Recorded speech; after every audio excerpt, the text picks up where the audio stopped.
थोड़ा short message है आज, लेकिन मैं बिलीव करता हूं खुदा हमसे बात करेंगे। आमीन। ओके। मैं चाहता हूं अब आप सब ध्यान दें। आप अपने मोबाइल्स को ऑफ रखिएगा।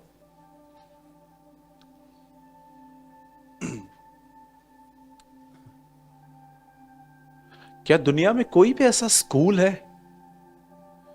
जो विदाउट एग्जाम बच्चों को पास करता है तो बताना। मैं अभी भी वहां पर एडमिशन लेने के लिए तैयार हूं। मैं फिर से पढ़ूंगा। क्या ऐसा कोई भी स्कूल है इस दुनिया में जो बच्चों को विदाउट एग्जाम दिए पास करता है? कोई भी नहीं है। आप जानते हैं बॉस प्रमोशन भी 1 ईयर में करता है। वो देखता है कि 1 ईयर आपने काम कैसे किया, फिर वो आपको 500 रुपए बढ़ा के देता है। होता है। मैं जहां पर नौकरी करता था पहले, मेरे साथ हर ईयर थोड़ी थोड़ी मेरी सैलरी बढ़ती थी। इवन आप देखिए हर जगह पर इससे पहले कि आप कुछ पाइए, उससे पहले कुछ टेस्ट होते हैं आपके। मैं आप में से हर एक को आज एक बात कहना चाहता हूं। आप जानते हैं प्रभु में एक टेस्टिंग हर एक की होती है।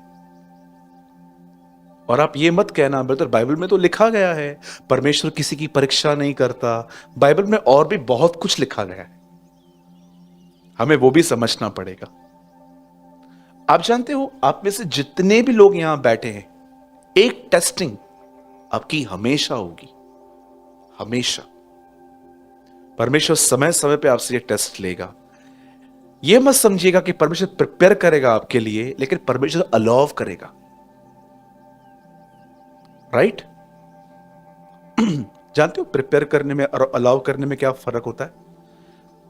आप ताजी हवा खानी है और आपके घर के बाहर एक दरवाजा है, आप दरवाजा बंद कर दोगे तो क्या हवा आएगी?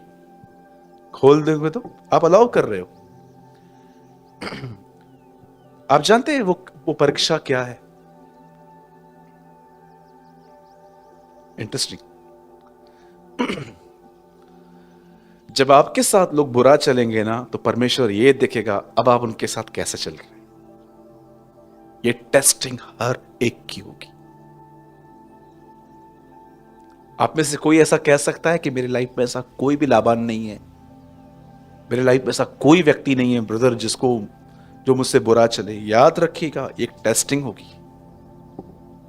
हो सकता है वो आपकी वाइफ है, हो सकता है वो आपका हस्बैंड है, हो सकता है वो आपका पड़ोसी है, हो सकता है वो आपका बॉस है, हो सकता है कि इवन कोई विश्वासी भी हो सकता है।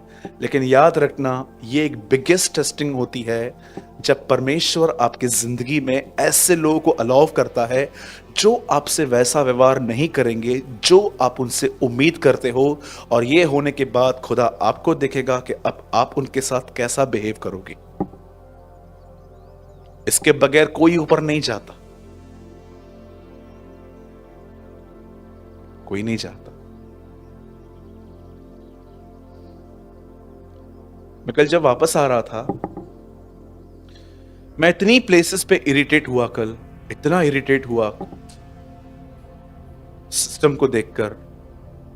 मेरे अंदर से वर्ड्स बन के आ रहे थे, मैं उनको अंदर भेज रहा था। वर्ड्स बन के आ रहे थे उनको अंदर, नहीं नहीं निकालूंगा, नहीं बोलूंगा, मैं नहीं बोलूंगा। फ्लाइट वालों ने इतना तंग किया कल, इतना परेशान किया। मैं पुराना सूरज होता तो मैं फ्लाइट से नीचे उतर के आता, लेकिन नहीं।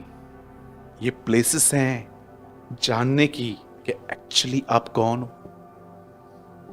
आप जानते हैं इब्राहिम को भी पता था कि एक्चुअली ये टेस्टिंग होती है, और आप जानते हो वो पास हुआ। बाइबल मुकद्दस ऐसा बताती है कि परमेश्वर ने बुलाहट सिर्फ इब्राहिम को दी थी। प्रभु ने उससे कहा अपना घर, अपने कुटुंब को छोड़ और वो प्लेस पे चला जा जो मैं तुझे दूंगा नहीं, लिखा है दिखाऊंगा। और बाइबल बताती है परमेश्वर ने जब इब्राहिम से यह कहा, इब्राहिम परमेश्वर के इस वचन के अनुसार चला। लेकिन एक गड़बड़ हुई, वहां लिखा है लूत भी उसके संग चला। अब ये प्रॉब्लम है। आपने देखा है वो एक काऊ होती है, काऊ, उसके घर में, उसके गले में क्या रहता है? इब्राहिम ने घंटी पहन ली, जिधर मैं उधर मेरा भतीजा। एंड द बाइबल सेज ये साथ साथ चलने लग गए। आपको पता है इब्राहिम और लूत की प्रॉपर्टी कितनी थी? आप जानना चाहते हो? मुझे पता है आपने नहीं पढ़ी होगी ठीक से। आपको पता है उल्लास नगर तक कम पड़ रहा था। आप पढ़ सकते हो, लिखा है पूरा देश कम पड़ रहा था उनके गाय बैलों के लिए। मतलब जिस जगह पे वो ठहरे हुए थे ना, वो लैंड कम पड़ रही थी। इतना उनके पास, वो इतने अमीर थे, इतने अमीर थे। मैं आपको बताना चाहता हूं, इब्राहिम कोई गरीब व्यक्ति नहीं था। The Bible says he was richest. अगर मैं आराम से बाइबल पढ़ूं ना, तो मुझे अय्यूब के बाद यही दिखता है। अय्यूब के पास कितना पैसा था? 6000 कैमल्स। हमको 6000 कैमल हो, हम कैमल पे ही सो जाएं, नीचे ही नहीं उतरे। खाना पीना सब ऊपर ही भेजो। 6000 कैमल्स। आप जानते हो कैमल कितना महंगा होता है? 6000 ऊंट, ये वो। और उसके बाद देखिए वो कितना रिच था। लिखा है उनकी जो संपत्ति थी उस देश में नहीं समा पा रही थी। मुझे ऐसा लगा कि शायद हिंदी ट्रांसलेशन में मिस्टेक है। फिर मैंने इंग्लिश पढ़ा तो वहां पर लिखा था पूरी लैंड कम पड़ रही थी। इतना पैसा था उन लोगों के पास, इतनी प्रॉपर्टी थी, इतने दास दासियां थी। इब्राहिम के पास लड़ने की आर्मी थी। जब वो लड़ने के लिए जाता था 400 लोगों को साथ में लेता था, और वो सब शूरवीर होते थे। आप बिलीव कर सकते हो, जिस आदमी के हम विश्वास की बात करते आए हैं इस कलीसिया में, वो एक वॉरियर भी था, वो लड़ता था। ऐसा लिखा है कि 380 या 390 कुछ वहां पर गणना लिखी गई है, वो उन लोगों को लेकर लड़ता था। एक दिन ऐसा हुआ, और वो नम्र भी था बेचारा। आप जानते हो, अगर एक 60-70 साल के बुजुर्ग अगर हमारी चर्च में आते हैं ना, मैं मोस्ट ऑफ ऐसे लोगों को ब्रदर नहीं कहता हूं, अंकल जी, काका, दादा, बड़े हैं ना वो हमसे। आप जानते हो इब्राहिम लूत को क्या बोलता है? हम बंधु हैं, वी आर ब्रदर्स। आप बिलीव कर सकते हो, इतना बड़ा आदमी आपको बोलता है हम भाई हैं। द बाइबल सेज इब्राहिम और लूत के चरवाहों के बीच में थोड़ा झगड़ा हुआ था प्रॉपर्टी की बात पे। एक्चुअली गाय बैल मिक्स हो गई थी, तो ये लोग आपस में लड़ रहे थे। अब इब्राहिम को पता था ये झगड़ा मुझ तक आएगा। वो लूत को बुलाता है, इधर आ। जानते हो उसको क्या बोलता है? वो ये नहीं कहता है I am your uncle, no. आप पढ़िए, वहां लिखा है इब्राहिम कहता है हम भाई हैं।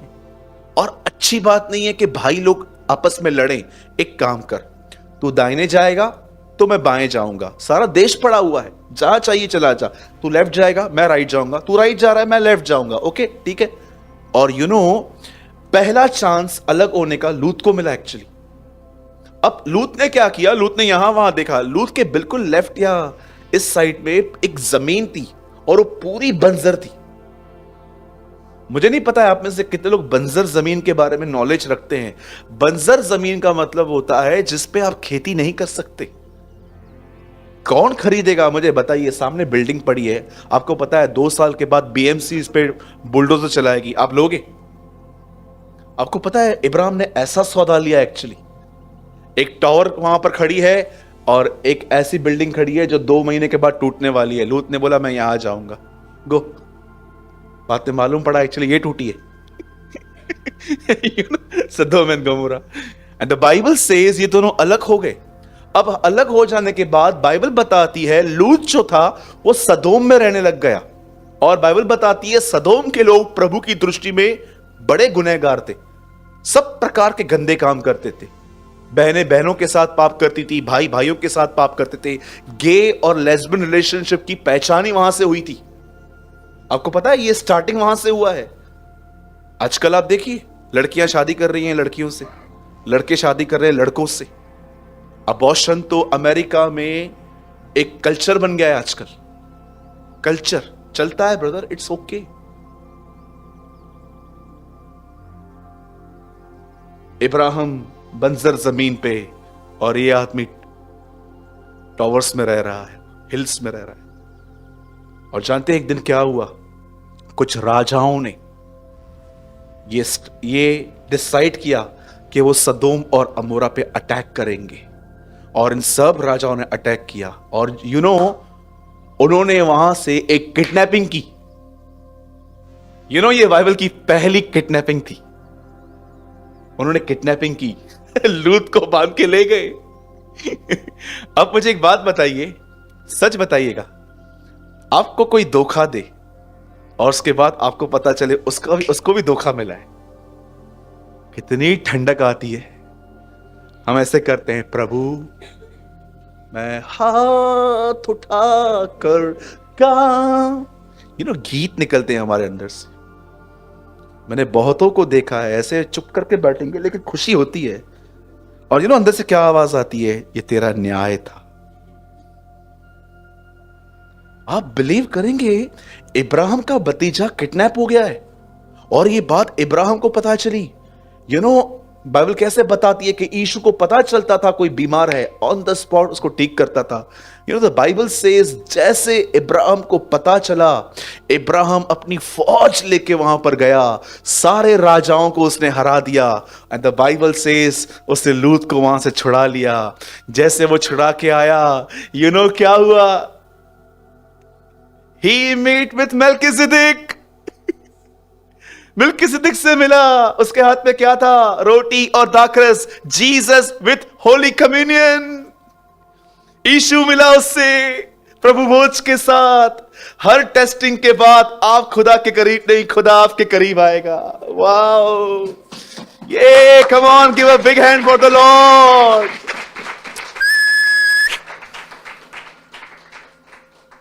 मैं सोच रहा था, प्रभु आप इस लड़ाई के बाद इससे क्यों मिले? इब्राहिम पास इन टेस्ट।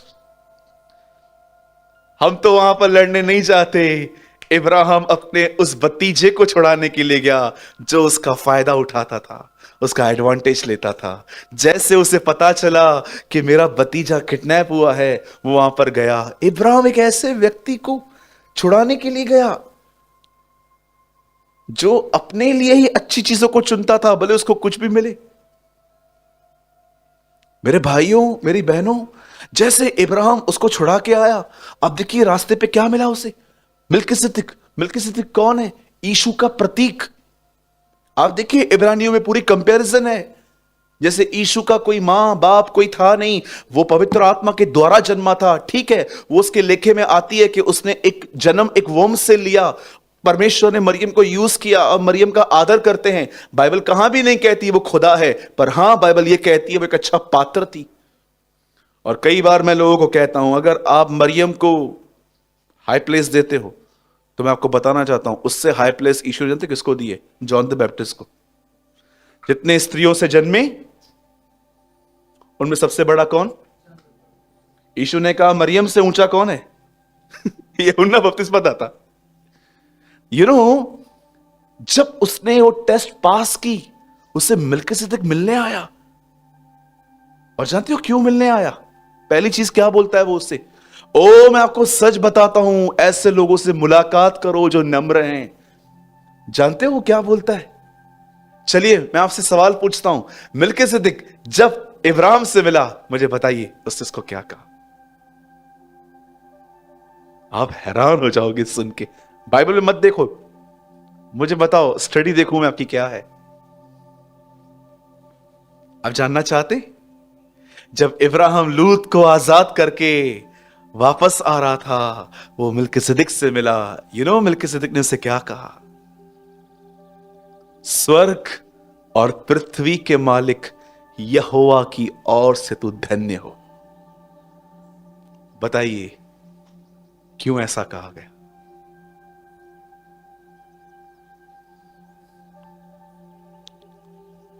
मैं हमेशा रोकर दुआ करता हूं इन वचनों के लिए। प्रभु जब भी मैं कुछ बहुत बड़ा अचीव करूं और जब मुझ में घमंड आना ही हो, तब मुझे ऐसे लोगों से मिला जो मुझे रियलाइज करवाएं कि जो मुझे दिया गया है तेरी ओर से दिया गया। हेलो, कितने लोग मेरी बात समझ पा रहे हैं? इससे पहले कि इब्राहिम कुछ समझे कि मैं लड़ाई करके आया हूं, उससे पहले मिल्किसिदक उसको कहता है, तुझे नहीं मिला है, तुझे दिया गया है।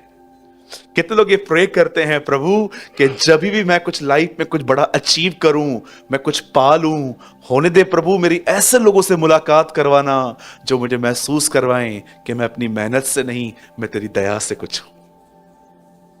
आमीन।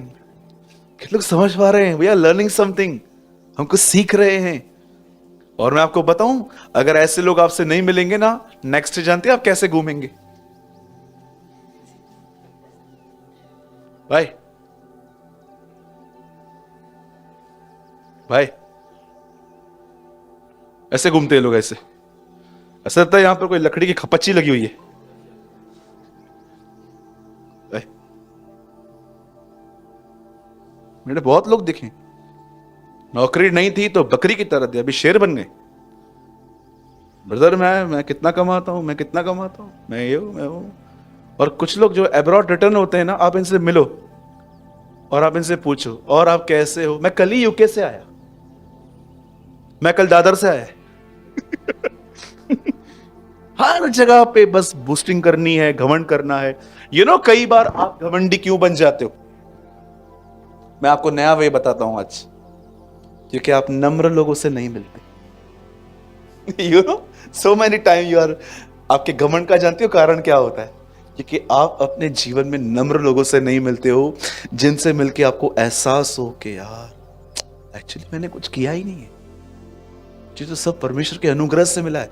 यही तो कारण था पतरस उसके पैरों पे गिर के कहता है, मैं पापी हूं, चला जा। यीशु की नम्रता ने उसे टच किया था। मैं दिल्ली में सिखा रहा था उस दिन, मैंने कहा हाथ बात में टच होना चाहिए, पहले आपकी नम्रता लोगों को टच करनी चाहिए। बोलो यीशु मसीह की। कितने लोग मेरी बात समझ पा रहे हैं? मैं आप में से हर एक को कहना चाहता हूं, स्वर्ग और पृथ्वी के मालिक की तरफ से आप धन्य हो। कभी ये मत समझना, yes yes, give a big hand for the Lord, प्रभु के लिए बजाओ।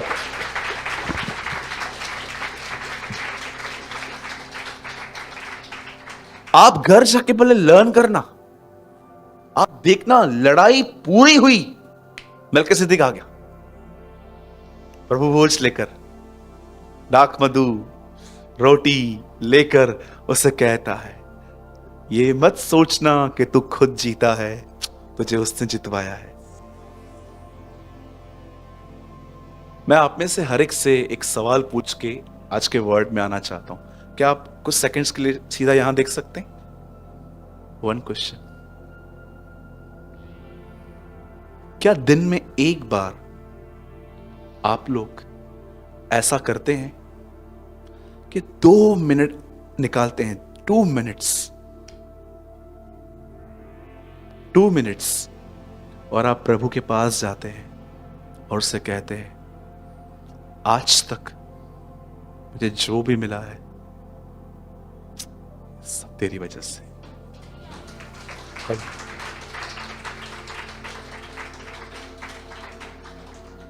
यही कारण था कि यीशु कई बार सेवकाई पूरी करके पहाड़ों पे जाता था। इसलिए उसने हमें यह प्रार्थना करना सिखाई, राज्य पराक्रम महिमा उसी की है। आप बाइबल का कोई भी लेटर लिखो, कोई भी लेटर पढ़ो, प्रेरितों के काम से रोमियो से लेके प्रकाशित वाक्य तक, आपको हर लेटर का एंड मतलब में कैसा मिलेगा? उसी की महिमा युगानुयुग होती रहे। कुछ भी लिखें, क्या भी लिखें, पर हमेशा वो एंड परमेश्वर की महिमा पे करते थे। They end with the glory of God. आजकल देखो, जिसको एहसास नहीं है ना, वो घमंडी है। मैं लोगों से मिलता हूं, आप बिलीव कीजिए, मैं इतने तरह के घमंड उनके अंदर सेंस कर लेता हूं। बहनों के अंदर भी अच्छा दिखने का घमंड, बाल स्ट्रेट करवाने का घमंड, भाइयों को अचीव करने का घमंड, नौकरी का घमंड, नौकर से बॉस बनने का घमंड, पास्टर बनने का घमंड, बाइबल के ज्ञान पर घमंड। कई लोग तो ऐसे भी आपको दिखेंगे जो अपने घर में अकेले कमाते हैं, इस बात का घमंड कि मैंने घर चलाया है। कई बार देखिए कुछ बहनें अपने बच्चों को बहुत अच्छा बहुत अच्छा बढ़ाती हैं, इस बात का घमंड। बच्चा अब्रॉड से पढ़ के आया है, इस बात का घमंड। अच्छी चर्च मिली है, इस बात का घमंड। मैं नम्र हूं, नम्रता पर घमंड। यू नो मैंने देखा है कुछ लोग ऐसे ही बोलते हैं। आपको पता है, अगर आप अपने आप को इस कलीसिया में सबसे अधिक नम्र समझते हो तो ये भी घमंड है। ट्रूली ये बिल्कुल कांधे की तरह है। एक लेयर निकालो, दूसरी लेयर निकालो, तीसरी लेयर निकालो, चौथी लेयर निकालो। अरे हाँ, इन दिनों में नया घमंड बताऊं कौन सा आया है? मेरा मार्क्स सबसे अच्छा है। मैंने दिल्ली में देखा, मैं बॉम्बे से यहां से जा रहा था, कुछ लोग ऐसे ही नॉर्मल बैठे थे मेरे बाजू में। फ्लाइट थी, मैं बैठा था, और जैसे उन्होंने मास्क पहना, मैंने तो उतार ही दिया। यार ये क्या है? मास्क का घमंड। मैं रिसेंटली एक मेडिकल स्टोर पे गया था, तो मुझे कुछ सैनिटाइजर चाहिए था। तो वहां पर एक बहन आई, भैया मास्क दिखाइए। मास्क दिखाइए? मास्क दीजिए, नहीं दिखाइए। और आप बिलीव करो, उन्होंने उनको मास्क दिखाया, व्हाइट दिखाया, ग्रीन दिखाया, येलो दिखाया। तो उस बहन ने बोला, भैया ब्लैक नहीं है। बोला, भाभी ब्लैक खत्म हो गए। नहीं, मुझे ब्लैक ही चाहिए। क्यों? एक्चुअली शाम को शादी है तो मुझे ब्लैक पहनना है।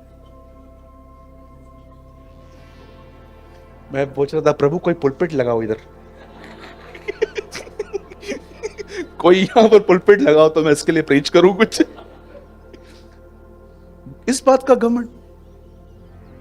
कार का घमंड, मेरे पास कार है। मैंने देखा है कार वाले हमेशा किचन थोड़ा बाहर रखते। क्यों? आजकल लड़कों के बीच में ना फेमस हुआ है दाढ़ी बढ़ाना। यहूदियों की तरह दाढ़ी बढ़ा के घूमेंगे। यहूदी नहीं है वो, प्रकाशित वाक्य में लिखा है यहूदी नहीं है वो। दाढ़ी का घमंड। पौलुस कहता है, मुझे क्रूस पे चढ़ाए गए मसीह को छोड़ और किसी बात का घमंड नहीं है। वो कहता है, मेरे पास एक ही घमंड है, मेरे पास एक ही घमंड है कि ईश्वर मेरे लिए मरा। वो बोलता है, खुदा मेरे लिए मरा है। बोलता है, मुझे इसलिए बाइबल बताती है, धनी अपने धन पे घमंड न करे, न बुद्धिमान अपनी बुद्धि पर, न वीर अपनी वीरता पर। अगर कोई घमंड करे तो इससे करे कि वो मुझे जानता है। वो कहता है इससे करे। मेरे भाइयों, मेरी बहनों, इन चीजों का खतना करो। हमारे अंदर से घमंड निकलना चाहिए। कौन है आप? सेकंड्स में जमीन पे गिर सकते हैं। सेकंड्स। मरने के बाद लोगों का दूसरा क्वेश्चन जानते हैं हमारे लिए क्या होता है? इसे कब उठाओगे? ये हमारी वैल्यू हो जाती है मरने के बाद। कितने बड़े थे ना हम लोग, क्या क्या सोचते थे, ये ब्रदर है, वो ब्रदर है। आप जानते हो, जब आप मरोगे, लोगों का दूसरा क्वेश्चन आपके लिए क्या होगा? पहला, कभी गया? अभी 10 मिनट पहले। उसके बाद नहीं पूछेंगे, अच्छा ऐसा गिरा कि ऐसा गिरा? कोई नहीं पूछेगा। दूसरा क्वेश्चन जानते हैं आपके लिए क्या पूछा जाएगा? कब उठाओगे? ये हमारी हैसियत है।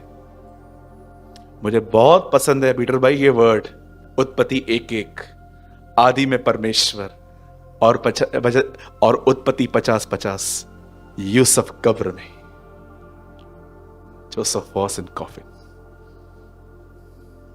पहला और आखिरी वर्ड कंबाइन करो, गॉड इज एटर्नल, और हम एक दिन जाएंगे। भविष्यवाणी करूं फिर से, एक दिन हम सब 6 फीट के खड्डे में जाएंगे। कोई आमीन नहीं बोलेगा। हाँ जाएंगे, इसमें क्या है? सिर्फ कार बंगले गाड़ी पे आमीन बोलना है। ट्रस्ट, जाएगा, हर कोई जाएगा। और मैं आपको एक और बात बताऊं, आप हैरान हो जाओगे सुन के। सारे बाबा गए, सारे स्वामी गए, बड़े बड़े गुरु गए, एक गया, वो लौट आया है। वो यीशु है हमारा। एक वही है जो लौट आया। सब गए, एक ही है जो लौट आया, उसकी कब्र आज भी खाली है। बहुतों की समाधि है, बहुतों की मज़ारे हैं, बहुत सारे पड़े हुए हैं, एक कब्र आज भी खाली है। His name is Jesus. यीशु मसीह है वो हमारा। क्या खुदा है हमारा प्रभु, हम आपको सारी महिमा देते हैं। Yes Lord. चलिए, आज बहुत इंटरेस्टिंग वर्ड है, आप बहुत कुछ लर्न करोगे। बता टाइम क्या हुआ है? चलो बंद कर दे। नहीं, थोड़ा सा हम शेयर करेंगे, 15-20 मिनट्स, ठीक है? टाइम हो गया है एक्चुअली। मुझे आज एक और मीटिंग लेनी है कहाँ पर, तो मैंने सोचा मैं जल्दी पूरी करूं। चलिए, आप जल्दी से मेरे साथ खोल लीजिए मैथ्यू, मत्ती की किताब और उसका 10वां अध्याय। फास्ट खोलिए सब लोग। पंकज भाई, आप 10 का लगा लीजिए। सेकंड, थर्ड, फोर्थ, 2 से स्टार्ट करेंगे। गौरन बेटा बंद कर वहां से लाइट्स थोड़े।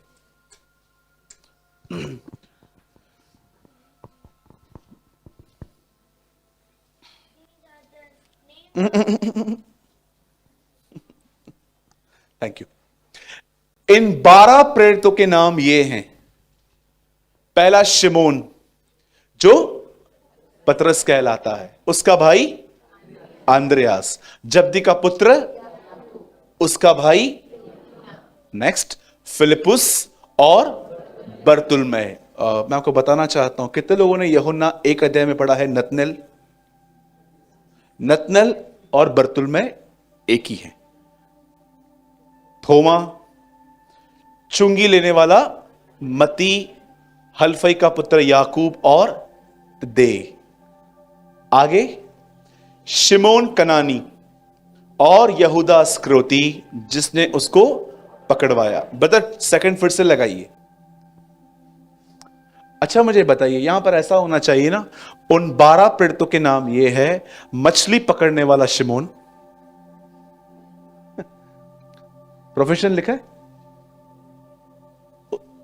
उसका भाई आंद्रियास, ब्रैकेट में ऐसा लिखना चाहिए था ना, ये भी मछली पकड़ता था। याकूब, यूहन्ना, आगे फिलिपुस, जिसके पॉकेट में हमेशा 200 रुपए होते ही थे। बर्तुलमै, थोमा, चुंगी लेने वाला, मती, हल्फई का पुत्र याकूब और तिदे। आगे शिमोन कनानी और यहूदा इस्करियोती, जिसने उसे पकड़वाया। किसी के नाम के आगे कुछ नहीं जोड़ा गया है सिवाय एक के, और वो है यहूदा। 15 सालों के मसीह जीवन में कभी किसी बहन ने मुझे ये नहीं कहा आज तक कि मैंने अपने बच्चे का नाम यहूदा इस्करियोती रखा है। कोई कंपनी नहीं है जिसने अपना नाम यहूदा इस्करियोती रखा, क्योंकि हम सभी जानते हैं ये बाइबल का एक बदनाम नाम है। राइट? आज मैं इसके ऊपर कुछ प्रीचिंग करना चाहता हूं, मैं आपको समझाना चाहता हूं कुछ, प्लीज आप ध्यान देना। आप जानते हैं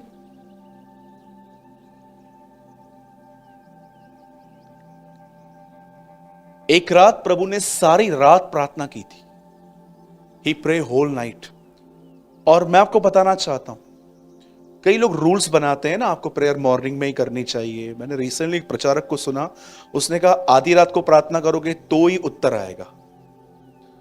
प्लीज ऐसे लोगों को मत सुना करो जो आपको कंफ्यूज करें। खाली थोड़ा दूर रहा करो ऐसे लोगों से। आपको पता है यीशु सुबह में प्रार्थना करता था, कई बार वो आपको दोपहर में प्रार्थना करता हुआ मिलेगा, कभी वो शाम को मिलेगा, कभी वो रात को मिलेगा। उससे चारों सीजन्स क्यों कवर की, ये बताने के लिए प्रार्थना कभी भी करो सही होती है। राइट? सो प्लीज फ्री हो जाओ।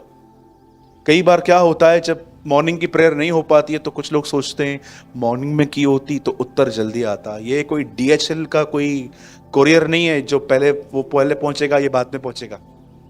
कुछ कोरियर सर्विस होती है ना जो लेट पहुंचती है, कुछ इंटरनेशनल होती है जल्दी पहुंच जाती हैं। तो ये बिलीव मत किया करो कि सुबह शाम। मैं तो इतना कहता हूं कि प्रेयर सिर्फ प्रेयर नहीं होनी चाहिए, वो एक लाइफस्टाइल होनी चाहिए, है ना? Prayer become lifestyle. अब देखो यीशु ने एक दिन क्या किया, उससे सारी रात दुआ की। और आप बाइबल को है ना कॉन्टेक्स्ट में पढ़ा करो। मैंने हमेशा समझाया है, मैं फिर से कहना चाहता हूं, कभी बाइबल को बीच बीच में से मत पढ़ा करो, आप कुछ भी नहीं समझ पाओगे। कुछ लोग होते हैं ना ऐसे, उनको ऐसा थोड़े डेढ़ शाणे होते हैं। बोलो डेढ़ शाणे। देखे हैं आपने डेढ़ शाणे लोग? इनको लगता है इनको सब पता है, यही इनका प्रॉब्लम है। द बाइबल सेज अगर तू कोई ऐसा व्यक्ति देखे जो अपनी ही दृष्टि में बुद्धिमान हो तो उससे अधिक आशा मूर्ख से रखना।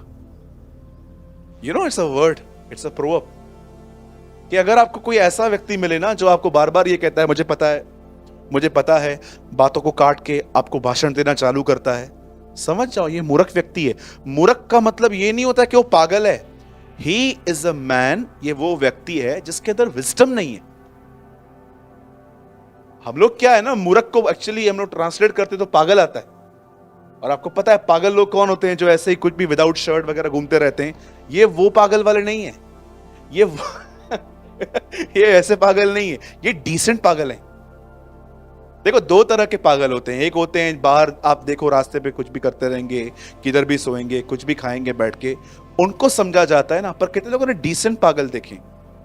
ये बेल्ट पहनते हैं, कभी कभी ये ब्रांडेड बेल्ट भी पहन लेते हैं, ये ब्रांडेड कपड़े भी पहनते हैं,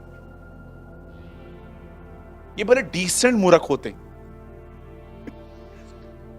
इनको पता ही नहीं चलता कि एक्चुअली कहां कहां पर शांत रहने में भलाई है। एक भाई ने प्रीचिंग की मेरे सामने और कहा मेरी वाइफ मेरी बेस्ट फ्रेंड है, मैं उसको सब कुछ शेयर करता हूं। मेरे को बात में पता चला कि सबसे ज्यादा मार भी यही खाता होगा। तो लास्ट में वो मुझसे मिला तो उसने मुझे कहा कि ब्रदर मैं अपनी वाइफ से सब शेयर करता हूं। मैंने कहा brother I am not agree with you, मैं आपके साथ सहमत नहीं हूं इस बात पे। आप देखो जब आप सब कुछ शेयर करते हो, मैं नहीं कहता हूं आप अनफेथफुल रहो, पर यू नो कभी कभी आपको चुप भी रहना चाहिए कुछ बातों में। मुझे आज भी याद है मेरे चर्च में हमारे एक भाई हैं, बेचारे बड़े दयालु हैं। कभी भी कोई उनसे मदद मांगता है ना, वो ना नहीं करते थे। और उनकी वाइफ हमेशा उनको बोलती थी मुझे ये लेके दे, तो वो बोलते थे अभी आज पैसा नहीं है। उसके लिए है, वो उसको तू जानता भी नहीं है। मैं तेरे को शादी करके मां को छोड़ के आई हूं, छत छोड़ के आई हूं, ये छोड़ के आई हूं, वो छोड़ के आई हूं। वो भाई बोला ब्रदर मैं अपनी वाइफ से बहुत तंग हूं। मैंने उसको बोला तू सब बातें क्यों बोलता है भाई? कुछ कुछ बातें चुप करना। यीशु ने भी कहा कुछ बातें गुप्त में करो, हर चीज को ऐड नहीं की जाती। ब्रदर आप क्या कहना चाहते हो, मैं शेयर नहीं करूं? यस बिल्कुल।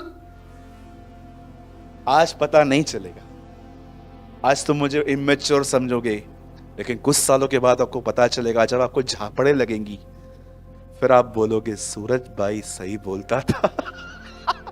और आप जानते हो ये कन्फेशन आप किसको बोलोगे? अपनी वाइफ को। फिर मुझे भी बिटवाओगे। आप शेयर कर सकते हैं, लेकिन जो चीजें आपके संबंधों में खटास लेकर आए, गड़बड़ लेकर आए, उन चीजों को हटा दो। आपको पता है अगर आप किसके साथ भलाई करते हो, या आपको किसी से भी शेयर नहीं करनी चाहिए। चलिए मैं आपसे एक सवाल पूछता हूं, सब यहां देखिए। न्याय के दिन जब प्रभु ने कुछ लोगों को कहा मैं भूखा था तुमने मुझे खिलाया, मैं प्यासा था तुमने मुझे पिलाया, मैं जेल में था तुम मुझसे मिलने आए, वगैरह वगैरह यीशु ने बताया। आप जानते हो उन लोगों ने क्या कहा? जोर से बोलिए। हमने तेरे साथ, पता है एक्चुअली वो रियल लोग थे जिन्होंने दाहिने हाथ से दिया था और बाएं हाथ से भूल गए थे। आपको पता है आपको हर्ट क्यों होता है? क्योंकि आपके पास अकाउंट है, मैंने हर ईयर इसको गिफ्ट दी है और मेरे समय में फोन नहीं आया है, स्टेटस देख के भी नहीं आया है। यू नो आप कुछ लोग को बर्थडे विश नहीं करो, अरे नेक्स्ट डे आप उनसे बात करके देखो, आपको ऐसा लगेगा कि हिटलर से बात कर रहे हो आप। हमारे चर्च में एक बहन आती थी, वो ऐसे बोलती थी मेरा पति ऐसा ऐसा वैसा वैसा। मैंने उस दिन एक बार उससे पूछा, मैंने कहा सिस्टर आप जर्मनी में पैदा हुए थे क्या? बोला नहीं। मैंने बोला आप हिटलर के वंशज लगते हैं। जीनियोलॉजी लगती है मुझे आपकी, हर बार आपको प्रॉब्लम है, ये नहीं वो नहीं। आप जानते हो मोस्ट ऑफ कौन से लोग बहुत हर्ट होते हैं? जिनको अपनी भलाइयां जो उन्होंने की है ना, उनके पास उनके अकाउंट्स होते हैं, अकाउंट्स।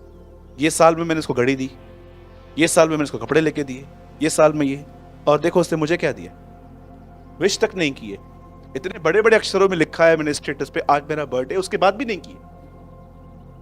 यीशु उनको कहता है तुमने मेरे साथ ये किया, वो कहते हैं हमने तेरे साथ ये कब किया? तुमने जो मेरे छोटों के साथ किया वो तुमने मेरे साथ किया। मेरे भाइयों, मेरी बहनों, जब भी आप किसी के साथ भलाई करते हो ना, उन भलाइयों का जिक्र तब करो जब आपको किसको कुछ सिखाना हो सिर्फ। अदरवाइज मैं आपको बताना चाहता हूं, बहुत लोग है ना रिश्तों में सब कुछ शेयर करते हैं, सब कुछ बोलते हैं, और ये नहीं समझ पाते कि एक्चुअली कुछ चीजें आपके रिश्तों को खराब करती हैं। कितने लोग मेरी बात समझ पा रहे हैं मैं क्या बोल रहा हूं? द बाइबल सेज यीशु ने एक सारी रात प्रार्थना की, और प्रार्थना करने के बाद जानते हैं उसने क्या किया? बाइबल बताती है वो पहाड़ से नीचे उतरा। सारी रात प्रार्थना करने के बाद द बाइबल सेज उसने अपने चेलों का चुनाव किया। आप सोचो, इतना शुद्ध मन होने के बाद भी, इतना आत्मा से परिपूर्ण होने के बाद भी वो अपने बाप की अगुवाई पर निर्भर था कि मैं खुद नहीं चुनूंगा, मैं सुनूंगा वो क्या कहता है। और बाइबल बताती है ये उसने अपने चेले चुने। लेकिन मैं आज 12 चेलों के लिए बात नहीं करना चाहता, मैं बात करना चाहता हूं सिर्फ इस बंदे पर। हम सबों ने शैतान की तरह शुरुआत की थी लाइफ, लेकिन ये हमारे लिए बहुत अच्छी बात है कि हम अंत यीशु की तरह करेंगे। लेकिन इस आदमी की प्रॉब्लम क्या थी? इसे शुरुआत भी शैतान की तरह की थी, इसे अंत भी शैतान की तरह किया। ये सबसे दुखदाई बात है। एक परमेश्वर के दास ने जो यूएस में रहते हैं, उन्होंने कहा इस बंदे ने जानते हैं क्या खोया? स्वर्ग में 12 खंबे हैं। आपको पता है स्वर्ग 12 खंबों पे खड़ा है, और जानते हो उन 12 खंबों पर ऐसा लिखा गया है कि 12 चेलों के नाम लिखे गए हैं। इस आदमी ने अपना नाम मिटवाया है वहां पर। अब मैं आपको थोड़ा समझाना चाहता हूं ये आदमी इस तरह क्यों यूज किया गया। आप जानते हो यीशु के 11 चेलों में से किसी ने भी ये कदम नहीं उठाया कि यीशु को पकड़वाए, लेकिन इस बंदे ने ये कदम क्यों उठाया? क्यों इस बंदे ने डिसाइड किया कि मैं उससे बेट्राई करूंगा? प्लीज ध्यान दीजिएगा, आपका लाइफ चेंज हो जाएगा अगर आपने आज ये वर्ड समझा तो। Life will be change, completely change. आपकी बहुत सारे व्यूज बदल जाएंगे आपकी लाइफ के प्रति। आप जानते हो बचपन से हम जिस नेचर में पैदा हुए हैं, पतरस में लिखा है हमारे बाप दादाओं का निकम्मा चाल चलन। आप जानते हैं हमारे अंदर जब हम बचपन में हम बड़े हुए हैं, हमारे डैडी में किसका नेचर है? उनके डैडी का। और हम में किसका नेचर है? हमारे डैडी का। It's called DNA. आप जानते हो यहूदा इस्करियोती के अंदर बचपन से कुछ कमजोरियां थी। मैं आपको बताना चाहता हूं अंधकार अलग है, कमजोरी अलग है। बहुत लोगों ने मिक्स कर दिया है। अब मैं आपसे एक सिंपल बात पूछता हूं, यहां देखिए सब। अगर आप में से एक ऐसी बहन है जो बहुत जल्दी जल्दी परेशान हो जाती है, इरिटेट हो जाती है, डिस्टर्ब हो जाती है, और उसका मेन रीजन जानते क्या है? उसे अपने पति के बिहेवियर से बड़ा प्रॉब्लम है।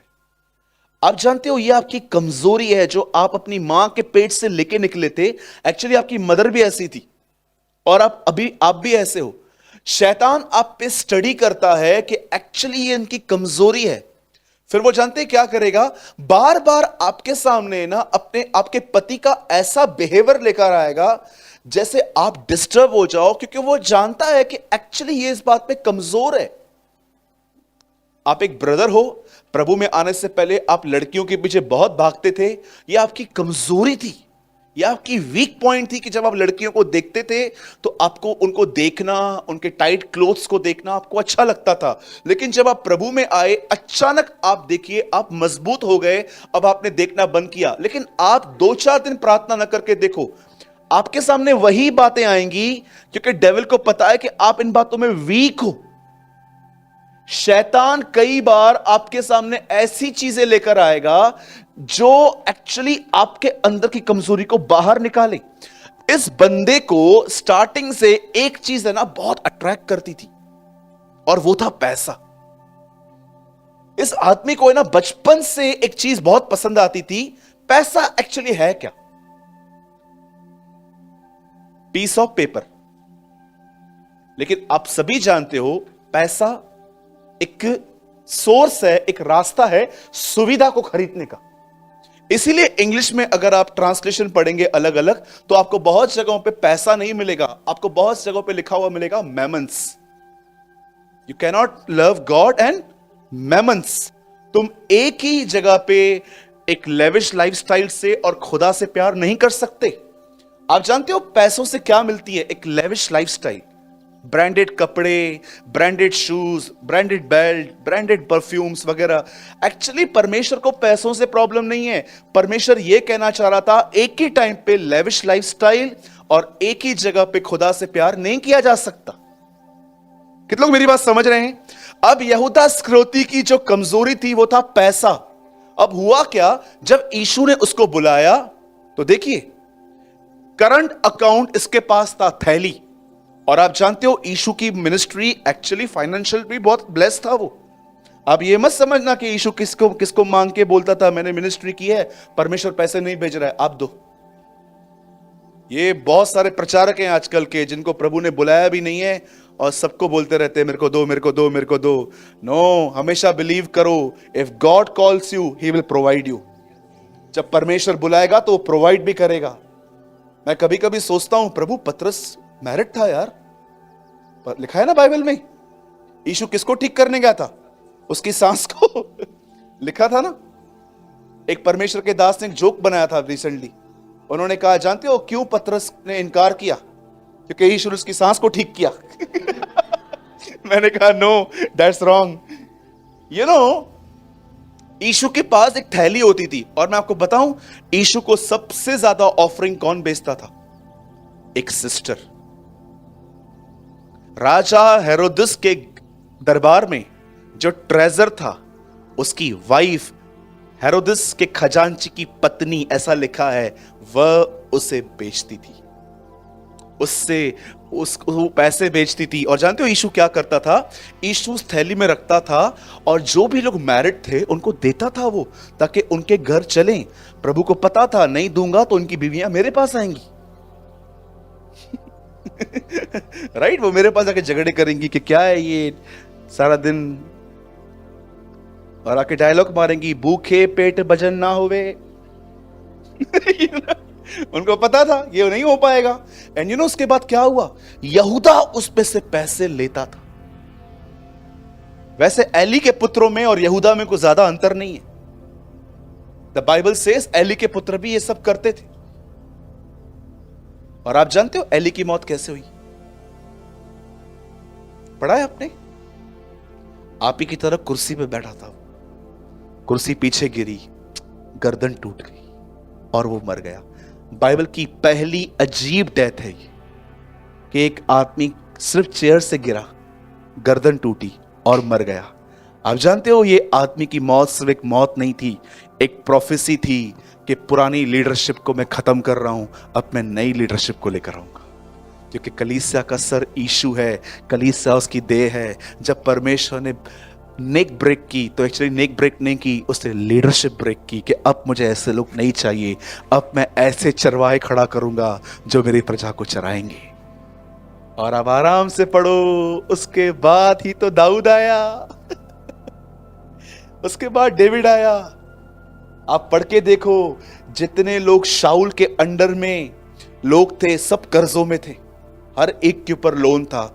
वही सेम लोग दाऊद के अंडर में आए, लिखा है सब अपने तृण से आजाद हो गए। दाऊद का अभिषेक पूरे इजराइल में काम करता था। जैसे यीशु का अभिषेक आज पूरी दुनिया में काम करता है। द बाइबल सेज, वचन कहता है, ये आदमी पैसे लेता था। और जानते हो एक दिन क्या हुआ? शैतान जान गया ये चोर है, पैसों के लिए आदमी कुछ भी करता है। इस आदमी के अंदर कमजोरियां हैं, पैसा। और एक दिन शैतान ने हर एक को परखा होगा, लेकिन इसके मन में जानते क्या डाला? इसको पकड़वा, पैसे मिलेंगे, और इससे डीलिंग्स की। और यीशु को इसने कितने सिक्कों में पकड़वाया? 30 चांदी के सिक्कों में, जिससे आगे चल के खेत लिया गया था। इज़राइल में आज भी है, जिसका नाम हकलदमा पड़ा, अर्थात लहू का खेत। क्योंकि वो पैसे उन्होंने वापस खजाने में नहीं रखे थे, उन पैसों से उन्होंने खेत परचेस किया था। आप जानते हो यहूदा को मारने वाला एक्चुअली डेविल नहीं है, उसकी खुद की कमजोरियां हैं। मैं आप में से हर एक से एक बात पूछना चाहता हूं, जितने भी लोग यहां बैठे हैं, क्या आप अपनी कमजोरियों को जानते हो? शैतान ने इस आदमी को अच्छे से जान लिया कि ये पैसों के लिए बड़ा लालची है, इसको पैसों के लिए कुछ भी करवा सकते हैं अपन, कुछ भी करेगा ये झूठ भी बोलेगा, ये चीटिंग भी करेगा, ये यहां की टोपी वहां पर, उसका कैप उसके सर पे रख देगा। अब एक काम करते, इसका उपयोग करते। मैं आपको बताना चाहता हूं, या ये बात ध्यान दीजिएगा, जब भी आप खुदा से दूर जाओगे ना, आपकी कमजोरियां काम करने में एक्टिव हो जाएंगी। इसीलिए पौलुस यहां पर एक बात कहता है, वो कहता है, मैं खुश हूं क्योंकि मैं अपनी निर्बलताओं में परमेश्वर से सामर्थ मांगता हूं। क्योंकि जब मैं निर्बल हूं तब मैं बलवान हूं। मैं आप में से पूछना चाहता हूं, ध्यान दीजिए इस बात पे, जैसे आप हो, क्या आपको आपकी कमजोरी पता है? कौन सी चीज में आप वीक हो?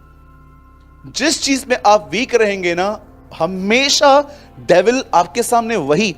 अब आप मुझे बताइए, अगर आप प्रभु से पहले व्यभिचार करते थे, आप फिजिकली थे किसी के साथ, मैं आपको सिंपल बात पूछता हूं, आप प्रभु में आए, आप स्ट्रांग हो गए, आप 2-4 बार प्रेयर मत करो, आप 2-4 हफ्ते दुआ मत करो, और ये न करके आप किसी भी थिएटर के सामने खड़े हो जाओ, किसी कॉलेज के सामने खड़े हो जाओ, आप देखो आपके अंदर क्या होता है। आपकी हालत खराब हो जाएगी। आपको ना ऐसे अपने आप को ऐसे पकड़ के रखना पड़ेगा, नहीं मुझे नहीं देखना, आपका मुंडी ऐसे भागेगा उधर। जानते हो क्यों आपकी कमजोरी एक्टिव हुई? क्योंकि आप खुदा से दूर हो गए।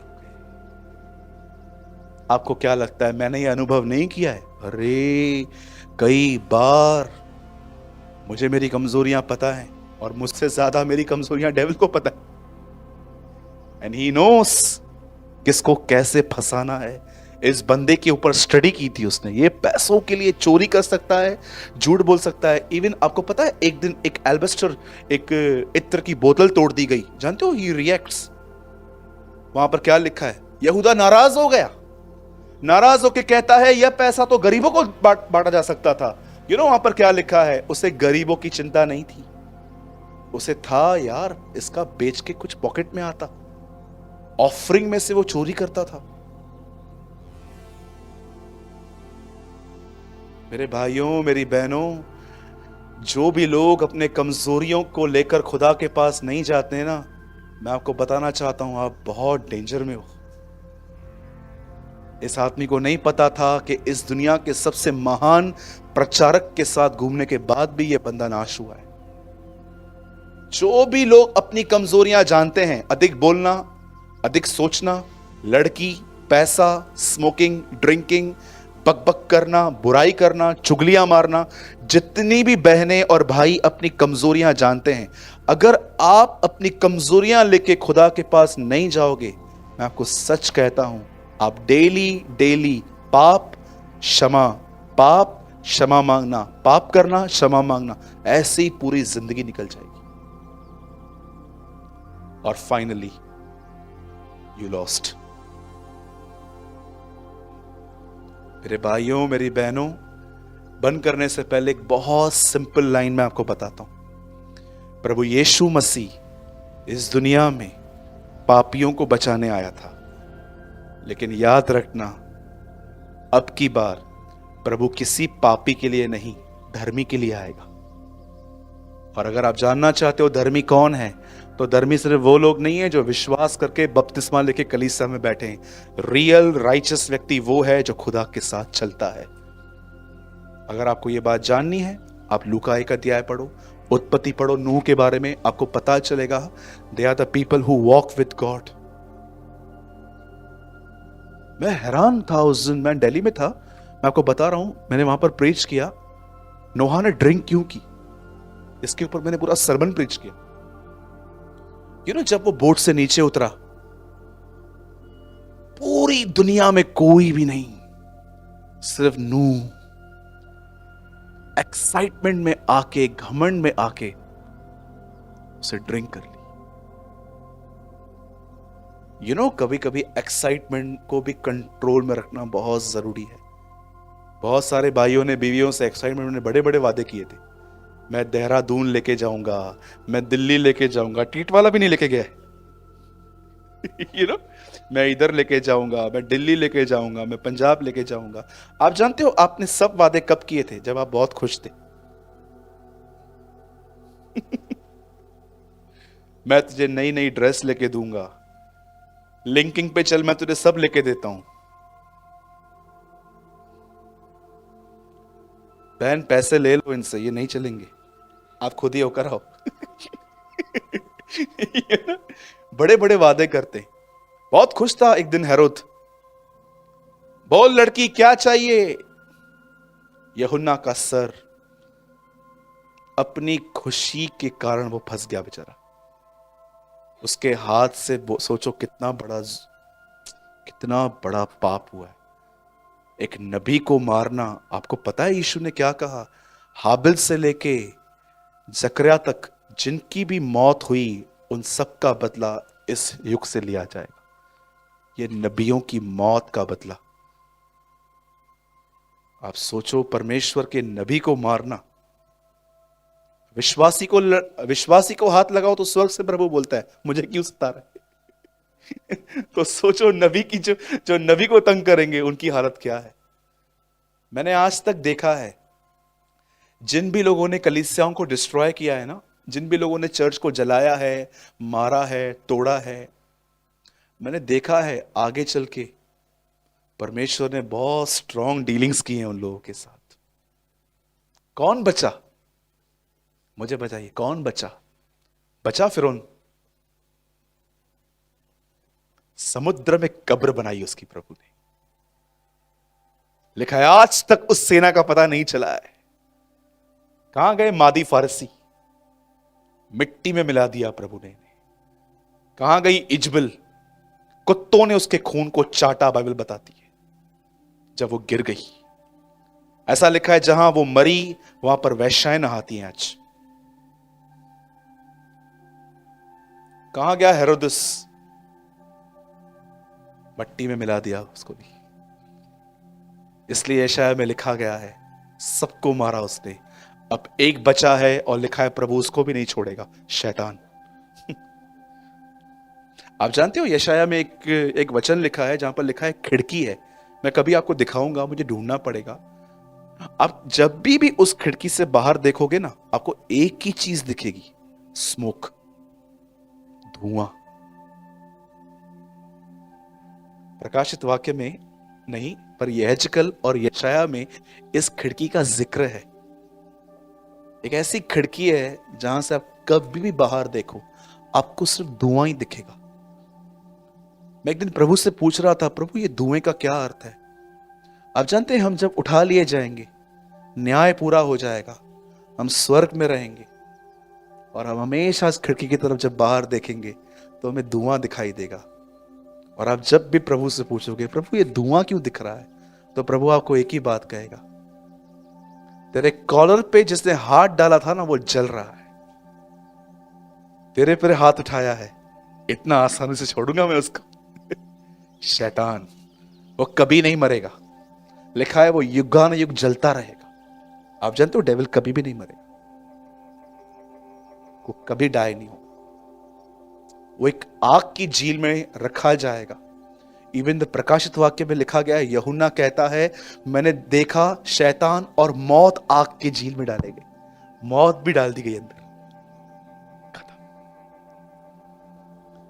और मैं आपको एक गुड न्यूज देना चाहता हूं, by the grace of God मैं आने वाले दिनों में प्रकाशित वाक्य 1 से लेके 22 अध्याय हर चैप्टर पे स्टडी दूंगा।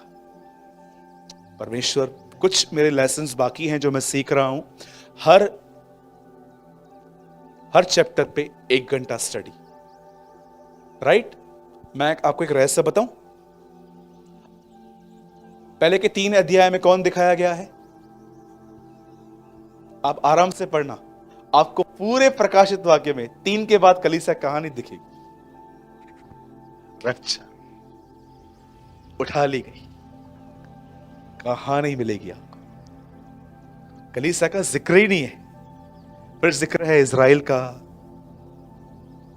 अलग अलग चीजों का।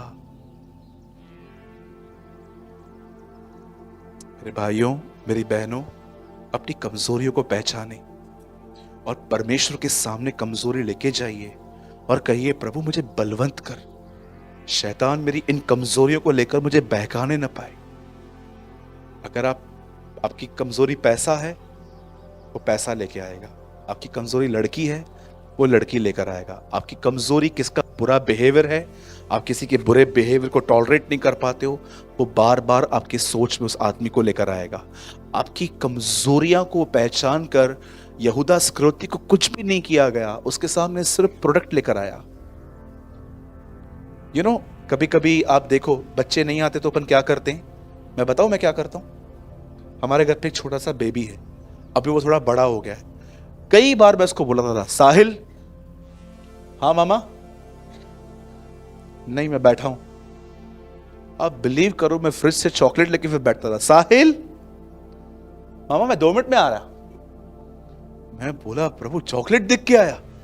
बच्चों की कमजोरियां होती हैं, ये सब आदतें होती हैं, चॉकलेट्स, बलून्स, टॉयज, कैसे वो खिंचे आते हैं। इस आदमी के खिलौने शैतान के हाथ में आ गए। पैसा, 2 रुपए का नोट दिखाया, फिर 5 का दिखाया होगा, फिर 100 का दिखाया, ये सब मन में होता है। आप जानते हो, जब प्रभु कहता है मैं तेरा नाम जीवन की किताब में मैंने लिखा है, तो ये मत समझना कि प्रभु के पास कोई किताब है और रबड़ और पेन लेके बैठा हुआ है सारा दिन और आपको देख रहा है, अच्छे काम कर रही है लिखो, बुरे काम मिटाओ, फिर अच्छे काम मिटाओ, फिर बुरे। सारा दिन क्या प्रभु के अकाउंटेंट की तरह यही काम करता रहेगा? जब वहां लिखा है किताब, इट मीन्स गॉड्स माइंड, परमेश्वर का मन। ठीक है, बोलो अपने बाजू वाले को, अपनी कमजोरी खुदा के पास ले जाओ।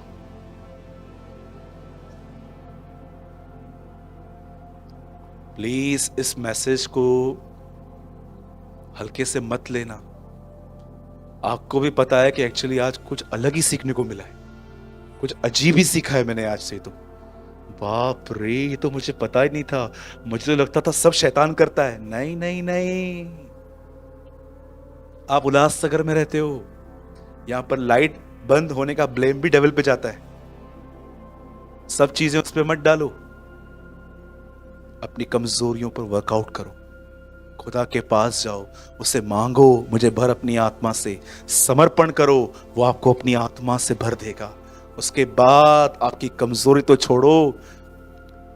बंद करने से पहले लास्ट वर्ड, जानते हो यीशु कैसे जीता था? इस संसार का सरदार आ रहा है और वो अपना मुझ में कुछ नहीं पाएगा। This is how Jesus lives. बुलाओ उसको और उसको बोलो, मुझ में अपनी कोई कमजोरी ढूंढ के बता। इस तरह उसने अपनी जिंदगी पूरी की थी। इस संसार का सरदार आ रहा है और वो अपना मुझ में कुछ नहीं पाएगा। This is his life. इस संसार का सरदार हमारे अंदर बहुत कुछ पाएगा, उसके अंदर कुछ नहीं पाएगा। और वही वह व्यक्ति है जो कहता है मेरा पीछा करो, फॉलो मी। अब कुछ समझ में आई आपको बात, ये सीक्रेट है यार ये तो। बोलो यीशु मसीह की